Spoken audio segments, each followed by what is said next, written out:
I'm guilty of spending a lot of time on my phone, probably way too much time. I'm on my phone whenever I can be, whether it be to check the news, check social media, or play a game. I'm afraid to even look at my screen time. Spending hours a day at home alone on my phone eventually takes a toll on me. I start to feel lonely, sad, depressed, isolated. The internet is a great place to develop meaningful connections that can be as intimate as in-person relationships, especially for those who are more socially anxious and lonely. I'd say this is true for me. I met my best friend online, but I keep in contact with all of my friends through the phone and the internet. But even still, it can be really lonely for me when I don't get to see them in person for a while.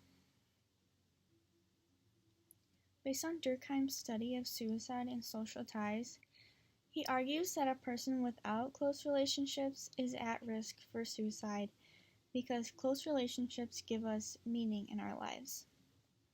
Even for introverts like me, we are happier when we are with others. Being surrounded by people is a natural impulse. I know when I start to feel sad and lonely from being on my phone too much, that it's time for me to see my friends. I know that they're always there for me if I need it. This is what psychologists call perceived social support, or a psychological sense of support. Perceived social support has been linked to well-being. People who experience stress found benefit from just knowing others were available if they needed anything. Perceived support predicts each component of well-being: high life satisfaction, positive feelings, and low negative feelings. Perceived social support increases happiness and well-being and makes our lives better in general. Received support is the actual support or helping behaviors from others. Those with high levels of social support were less likely to catch a common cold. Having close friendships can protect our mental and physical health when times get tough.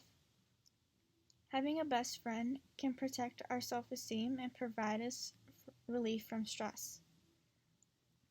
It is important to have quality relationships as well as quantity.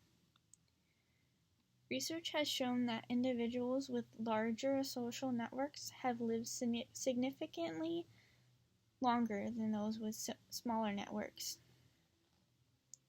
However, in a worldwide study of people of all ages from over 100 nations, results showed that having even a few high-quality social relationships was consistently linked with subjective well-being. This is an important finding because it means that a person doesn't have to be a social butterfly in order to be happy. Happiness doesn't depend necessarily on having dozens of friends, but rather on having at least a few close friends. Even having a single close relationship with a person that you can be authentic with and trust with your secrets and vulnerabilities is more important to happiness than having a large social network. But simply having a relationship is not enough to produce well-being. In order for a relationship to improve well-being, it has to be a good one. Researchers have found that higher friendship quality is associated with increased happiness. Friendships aren't the only relationships that help, though. High-quality relationships between parents and children are associated with increased happiness, both for teenagers and adults. On the other hand, negative relationships are linked to ineffective social support and are a source of stress. A lack of social connections can lead to loneliness and depression. Being on your phone too much can lead to these negative relationships. How do you maintain a quality relationship if you're just on your phone, not paying attention to those around you? Spending most of your time on your phone can be isolating.